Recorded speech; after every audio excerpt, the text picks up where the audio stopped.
Hello everyone, Palliative here. Welcome back to Mass Effect. Hope you guys are doing well today.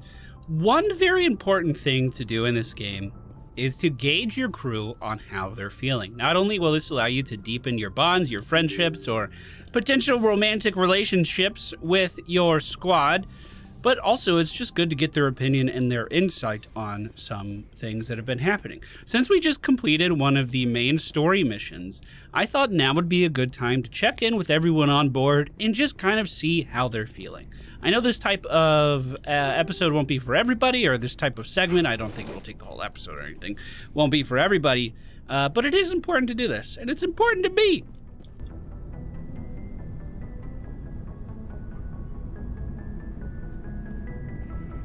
Anything you need, Commander? Looking for your professional input. Just trying to get a sense of where the crew's at.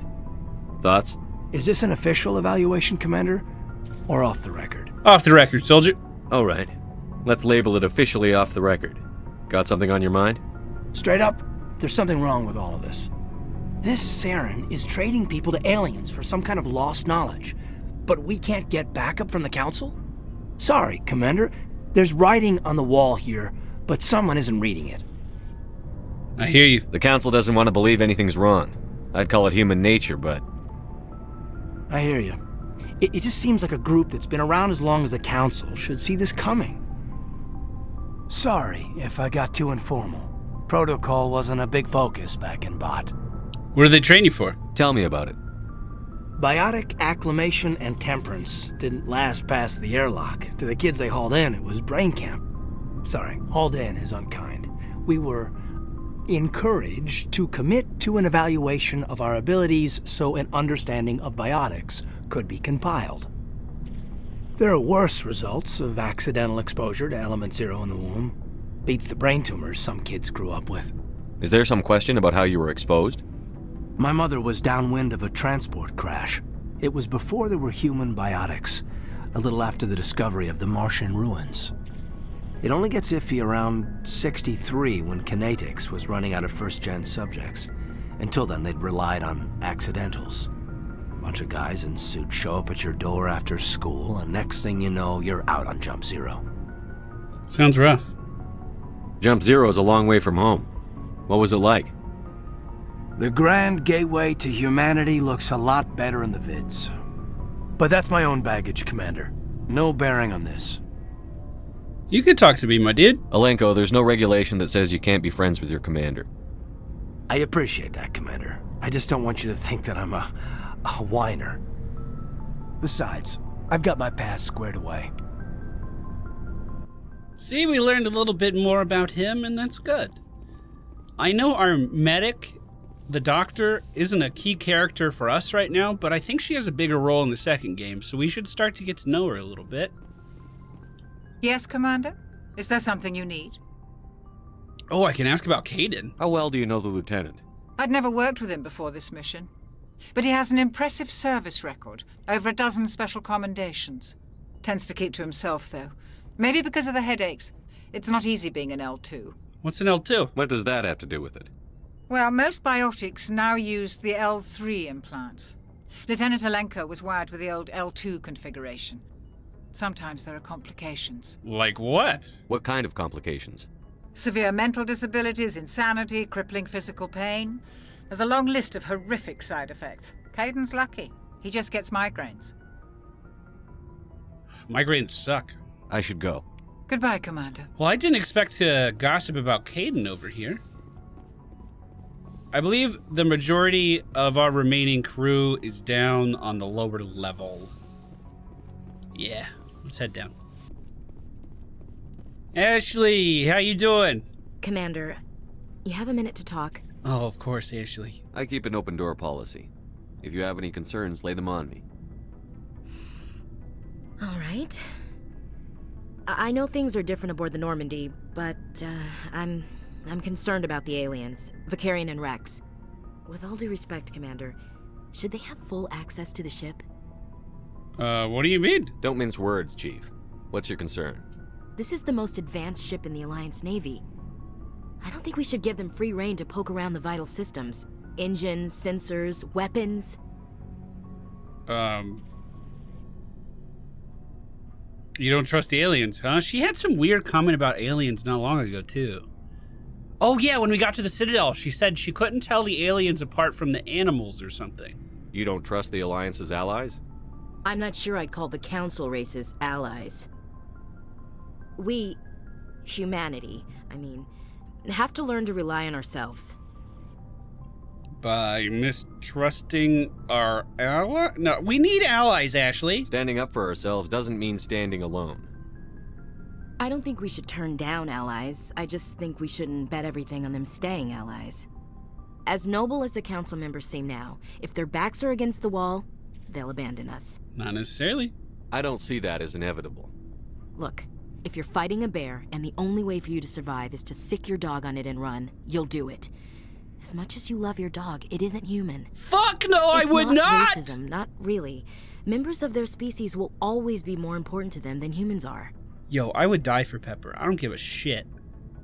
All right, we're sick of Ashley. She just suggested feeding Pepper to a dog. We are out of this. Ashley's off the team. Why do you feel... Ooh, fuck. You got me worked up, Ashley. You got Walter Shepard motherfucking worked up over here. Members of their species will always be more important to them than non-humans are. Why do you feel that? These seem like deeply held beliefs, Williams. What made you think this way? My family's defended the Alliance since it was founded. My father, grandfather, great-grandmother, they all picked up a rifle and swore the oath of service. I guess we just tend to think of Earth's interests as our own. You have to work with aliens.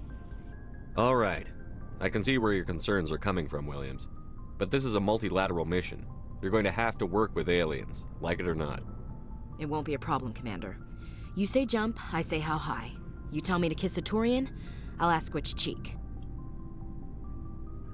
What about me? No, dude. We are not romantically interested in Ashley at all anymore. It was on the table because I've never pursued it. But fuck that. Good. Remember that, Ashley. Remember that. I'm glad there won't be a problem. Anything else you need, Commander? Fuck no. Wait, how you doing? What's your opinion on the last mission? Gotta admire those colonials. That's about the worst place for a colony I've ever seen. Given the option, I'd get the hell out of Dodge. We'll talk later, Williams. Looking forward to it, sir. You see? I'm glad we talked to Williams. I think we might swap out Williams for Garrus over here. Commander, nice work out there. I knew working with a Spectre would be better than life at CSEC. You knew it, huh? Have you worked with a Spectre before? Well, no, but I know what they're like. Spectres make their own rules. You're free to handle things your way. At CSEC, you're buried by rules. The damn bureaucrats are always on your back. Yeah, it's not that bad. For the most part, the rules are there for a reason. Maybe. But sometimes it feels like the rules are only there to stop me from doing my work. If I'm trying to take down a suspect, it shouldn't matter how I do it, as long as I do it. But CSEC wants it done their way. Protocol and procedure come first. That's why I left. That was your reason? So you just quit because you didn't like the way they do things? There's more to it than that. It didn't start out bad, but as I rose in ranks, I got saddled with more and more red tape. CSEC's handling of Saren was typical. I just couldn't take it anymore. One thing this game could definitely do better is have the voices at a similar volume. Garrus is very quiet, especially compared to Shepard, compared to Rex. They really growl out their lines, whereas Garrus is a lot more timid. One thing a lot of new games started doing, which is so good for the back end of editing, I don't really talk about this much, but the dynamic range that some games let you do, so like a headphone mode or a night mode that keeps volume relatively similar, is so helpful for content creators, or at least people like me that stress out about their audio constantly. I guess I shouldn't speak for anyone else. It's very helpful for me. Garrus is a great example of this because he's so quiet. If I could just have him speak up a little bit, it would be better. C6 handling of Saren was typical. I couldn't take it anymore. I hate leaving. It was a tough decision. I hope you made the right choice. I'd hate for you to regret it later. Well, that's sort of why I teamed up with you.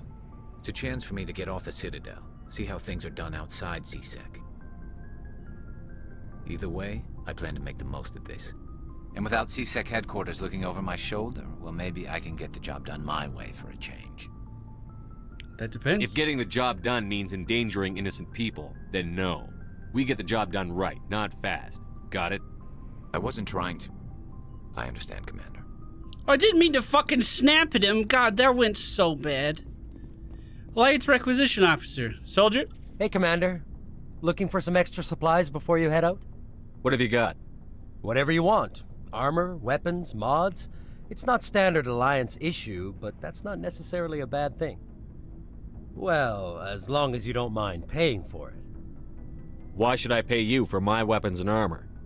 My stuff doesn't come from the Alliance. I have to purchase it myself, and it's not cheap. Hell, the licenses alone have set me back more than I'd like. But no licenses, no goods. Without the goods, I'm out of a job. I think this is the guy that we bought licenses for in the Citadel. We bought 3 different licenses, and they were all under 100 credits each.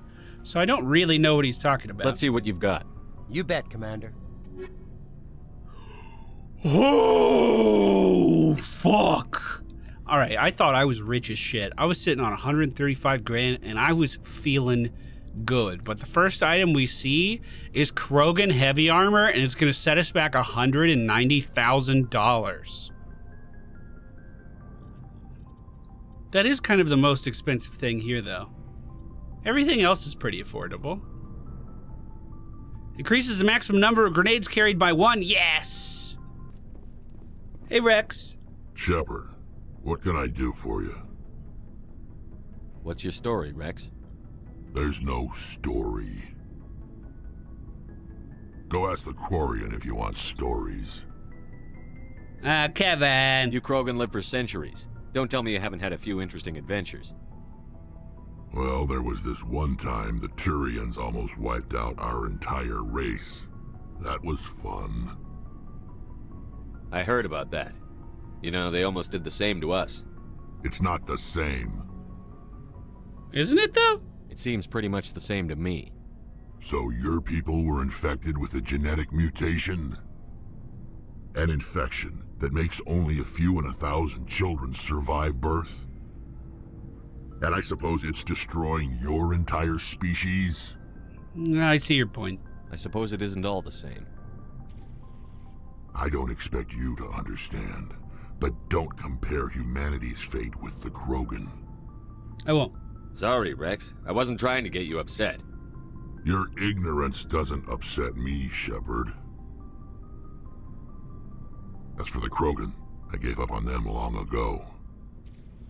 The genophage infected us, but it's not what's killing us. So what's killing you? Are your people really dying? We're sure not getting any stronger. We're too spread out. None of us are interested in staying in our own system. Lots of species have left their homes and prospered. But they go to colonize new worlds. We're not settlers. We're warriors. We want to fight. So we leave. Hire ourselves out. And most of us never go back. I see. Can you tell me more about the genophage? What can you tell me about the genophage? Ask the Solarians if you want details. They made it. All I know, it makes breeding nearly impossible. Thousands die in stillbirth, and most never get that far. That's terrible. Every Krogan is infected. Every one. And no one's rushing to find a cure. Why don't the Krogan try to find a cure? When was the last time you saw a Krogan scientist? You ask a Krogan, would he rather find a cure for the genophage or fight for credits? He'll choose fighting every time. It's just who we are, Shepard. I can't change that. Nobody can. So long, Rex. Shepard. All right, we have one more crew member to talk to. That's Tally. She hangs out by the reactor. We haven't brought her on many missions because Tally and I kind of fill the same role. We're both like engineer specialists, tech specialists, I guess would be a better way of saying that. But she does know a lot about the Geth. We get some codex entries here. Engineer Adams, what do you have to say? Hey, Commander, you know that Quarian, Tally? She's been spending all her time down here asking me about our engines. Is that bothering you? I'll tell her to leave you alone. What? No, she's amazing. I wish my guys were half as smart as she is. Give her a month on board and she'll know more about our engines than I do. She's got a real knack for technology, that one. I can see why you wanted her to come along. I figured she'd be a real asset to the team. You got an eye for Tally, Commander, but I'm guessing that's not why you came down here. Yeah, what are you doing? I want to know more about the Normandy. She's the best ship I've ever served on, probably the fastest vessel ever designed, and she's the only one using the new Tantalus drive core. Oh, I want to know more about the She's Normandy. the best ship I've ever served drive on, core. probably the fastest What's so vessel special about the Tantalus drive core? Proportionally, it's about twice the size of any other vessel. Not only are we faster, but we can run at FTL speeds longer before we have to discharge the core. Well, that's good. Fill me in on the IES stealth systems. How does it work exactly? You can't hide a ship out in space. They emit too much heat and radiation, too easy for sensors to pick them up, unless you find a way to capture those emissions. So our stealth systems trap the energy we give off in storage sinks built into the ship itself. No emissions to give away our location. Eventually the sinks have to be vented. More than a few hours silent running and they overheat. Cook us inside our own hull. So we're invisible? There's no way for anyone to detect us? A visual scan can still pick us up. Anyone looking out a window can see us plain as day. But you have to be pretty close to get an actual visual out in space. Yeah, because... Most vessels rely on scanners. As long as the stealth systems are engaged, they can't see us. Not unless we accelerate to FTL speeds. Why doesn't it work with faster-than-light travel? Cranking up to FTL blue shifts our emissions, pushes them into frequencies too high to capture in the sinks. As soon as we make the jump, it's like setting off a flare. Sensors can pick up our location whenever we enter or exit FTL flight, but for short-range missions, our stealth systems are amazing, and we've got the only one. Carry on, Adams. I wonder if that's ever going to come up. Commander. Are we ever going to need to be in stealth for a long time? I'm not sure. Your ship's amazing, Shepard. I've never seen a drive core like this before. I can't believe you were able to fit it into a ship this small. I'm starting to understand why you humans have been so successful. I had no idea Alliance vessels were so advanced. This ship's pretty special. The Normandy's a prototype. Cutting-edge technology. A month ago, I was patching a makeshift fuel line into a converted tug ship in the flotilla. Now, I'm sitting on board one of the most advanced vessels in Citadel space. I have to thank you again for bringing me along. Traveling on a vessel like this is a dream come true for me. So you're into ships, huh? I had no idea you found ship technology so interesting. It comes with being a Quarian. The migrant fleet is the key to the survival of my people. Ships are our most valuable resource. But we don't have anything like this. We make do with cast-offs and second-hand equipment. We just try to keep them running for as long as we can. Some of the fleet's larger vessels date all the way back to our original flight from the Geth. Yeah, that was 300 years ago. I can't believe your fleet's still using ships that are 3 centuries old. They're constantly being repaired, modified, and refitted. They aren't pretty, but they work. Mostly. We've tried to make ourselves as independent as possible on the flotilla, grow our own food, mine and process our own fuel. But some things we just can't make on our own. A patch to maintain the hull integrity requires raw materials we just don't have. That's why our pilgrimages are so important. Tell me about your pilgrimage. I want to know more about the pilgrimage.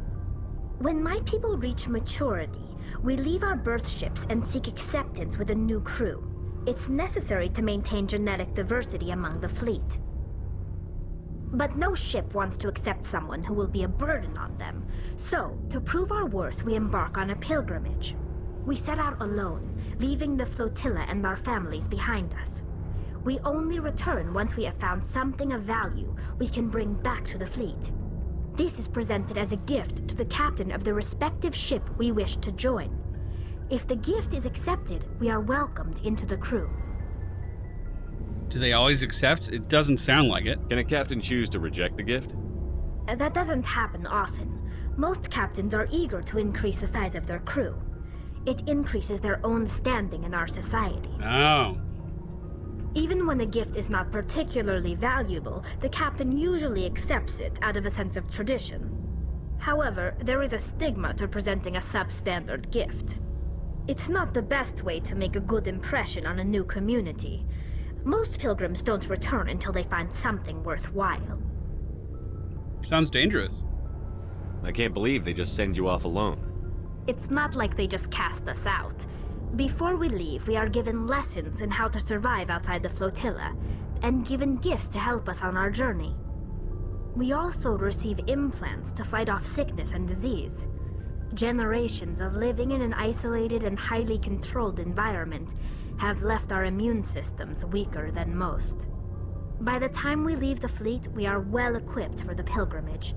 This is a rite of passage for all Quarians. If it were dangerous, our numbers would suffer. Virtually every pilgrimage ends with a triumphant return and the ritual presentation of the gift to one of the fleet's captains. Sounds really cool. I want to talk about something else. Like what? I want to know more about the Geth. I doubt I can tell you anything you don't already know. It's been almost 3 centuries since they drove my people into exile. All I know is the story of their origins, what they were when we created them, and how they turned on us. Interesting.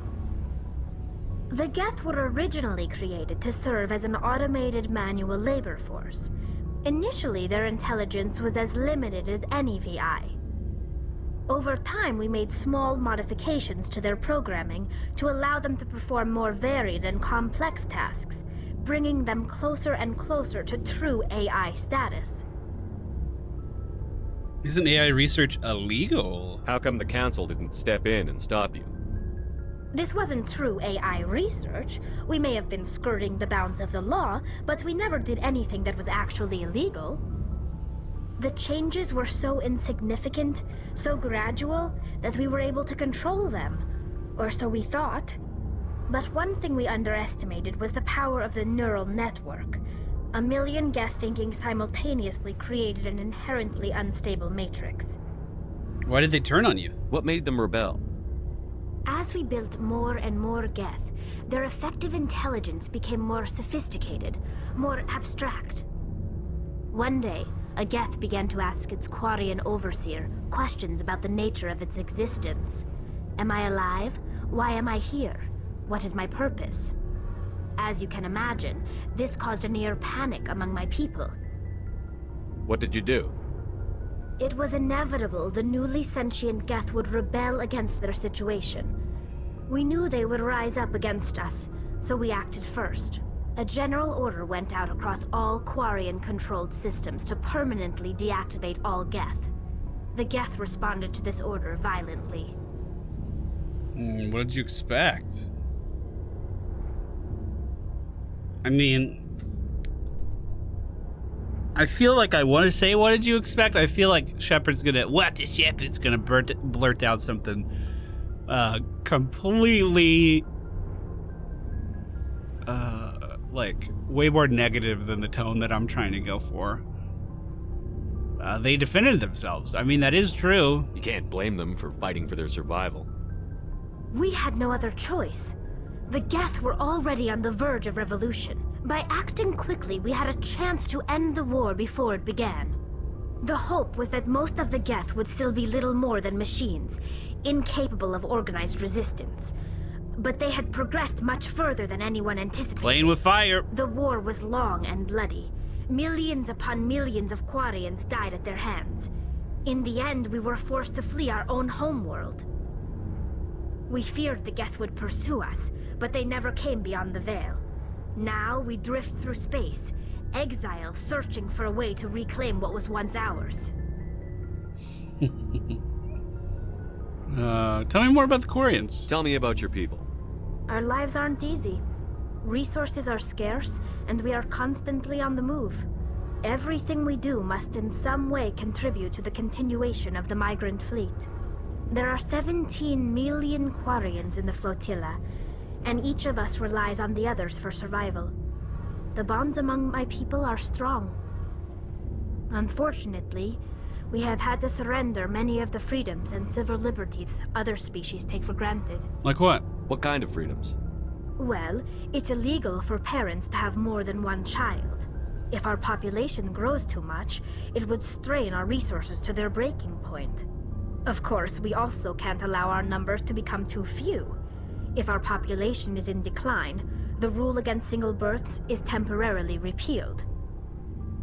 In extreme cases of population decline, incentives are even offered to encourage multiple births, though the Conclave hasn't had to take such measures in nearly a century. The Conclave sounds like they're leaders. That's your government. The Conclave is our civilian branch of government. Each ship can elect a representative to serve on the Conclave and make decisions that affect the fleet as a whole. On matters that affect an individual ship, however, the captain has the final say.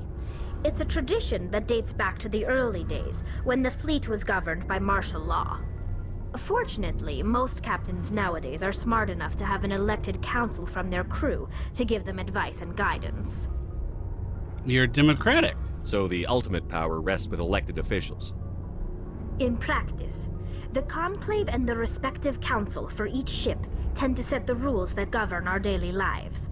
But in theory, we are still under military jurisdiction. The 5 top-ranking military officials in the fleet serve on the Admiralty Board. These 5 have the power to overrule any decision by the Conclave in case of emergency. To do so requires unanimous agreement among the Admiralty, and they can only do this once. After that, the entire board must resign their posts. It's a safeguard that served us well. In nearly 3 centuries, the Admiralty Board has only overruled the Conclave 4 times. I wonder if we can hear about that. No, we cannot. I should go. See you later. Yo, I was expecting this to just be like a 10-minute thing. We're coming up on half an hour right now. And I would actually like to use this as, a means to open up a discussion. Which are your favorite characters in Mass Effect? What do you think about what they talked about today? I wasn't expecting Ashley to be so weird. I kind of forgot all about that. I was going to keep Ashley on as one of my team, but maybe we get a little closer to Garrus or something. There is one more person I want to have a word with, and that is... Oh, I thought that was our main guy. That is Joker at the front of the ship. He radioed into us because the ship was under attack. I wonder if he has any thoughts about that. Hey, Commander, next time we touch down, let's try not to park the ship in a colony of mutant zombies. Just thinking out loud here. Is the ship okay? How's the Normandy performing? Is she everything they said she'd be? She's the best ship in the fleet. If you've got a pilot who knows how to handle her. Balance isn't what you'd expect. Takes a while to get used to that oversized drive core we got stuffed in the back, and her power can sneak up on you if you're not careful. The Normandy's probably too much ship for your average Alliance pilot, Commander. Lucky for you, I'm anything but average. Yeah, I just want to talk. I like to know my crew. Mind if I ask you a few questions? I can see where this is going. You did a background check on me, didn't you? Well, I'll tell you the same thing I told the captain. You want me as your pilot. I'm not good. I'm not even great. I am the best damn helmsman in the Alliance fleet. Top of my class in flight school, I earned that. All those commendations in my file, I earned every single one. Those weren't given to me as charity for my disease. Literally the most defensive answer I've ever heard in my life, dude. I was just asking. I'm sorry, Joker. I didn't even know you were sick. Yeah. You mean you didn't know? Oh, crap. Okay, I've got Vrolik syndrome, brittle bone disease. The bones in my legs never develop properly. They're basically hollow, too much force and they'll shatter. Even with crutches and my leg braces, it's hard to get around. One wrong step and crack! It's very dramatic, but I've learned to manage my condition, Commander. Put the Normandy in my hands and I'll make her dance for you. Just don't ask me to get up and dance unless, you like the sound of snapping shin bones. How'd you get your nickname? Why does everyone call you Joker? It's a lot shorter than saying Alliance Flight Lieutenant Jeff Moreau. Plus, I love to make little children laugh. That's no answer. You're dodging the question. Look, I didn't pick the name. One of the instructors in flight school used to bug me about never smiling. She started calling me Joker, and it stuck. Were you unhappy? Why didn't you ever smile? Hey, I worked my ass off in flight school, Commander. The world's not gonna hand you anything if you go around grinning like an idiot. By the end of the year, I was the best pilot in the academy, even better than the instructors, and everybody knew it. They'd all got their asses kicked by the sickly kid with the creaky little legs. One guess who was smiling at graduation? How'd you end up joining the Alliance? Look, if you're looking for an inspirational tale of the crippled kid overcoming impossible odds, you're gonna be disappointed. My mother was a civilian contractor working for the Alliance. I basically grew up on the Arcturus station back when they were building up the fleets. Spend all that time around Alliance ships, there's a good chance you'll end up going to the Academy. I have to go. All right, All right, that was cool.